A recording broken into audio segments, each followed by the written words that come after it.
روز 27 ایول بر اثر یک صدمه مدهش در تیومن روسیه یک نفر بنا به معلومات پیشکی شهروند تاجیکستان به هلاکت رسیده، 2 نفر دیگر جراحت برداشته است. خدمات مطبوعات گبدده ولایت تیومن خبر داد که در نزدیکی فرودگاه روشتینا در راه ایرکوتسک ماشین سبکرفت دیو نیکسیا و یک ماشین بورکش تمغه من کلوله میکشاند برخورده است. بنا به معلومات پیشکی دیو به سمت مقابل راه برآمده است.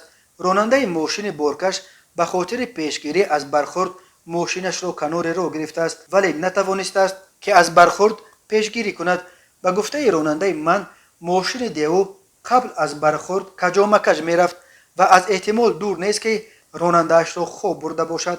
بنا به اطلاع گبدده بر اثر صدمه راننده 42 ساله دیو که بنا به معلومات پیشکی زاده تاجیکستان می باشد در جای حادثه به هلاکت رسیده. یک مسافر 45 ساله او را با جراحت‌های وزنین به بیمارستان بردند. راننده ماشین بورکش نیز جراحت برداشته است. تفتیش حادثه ادامه دارد.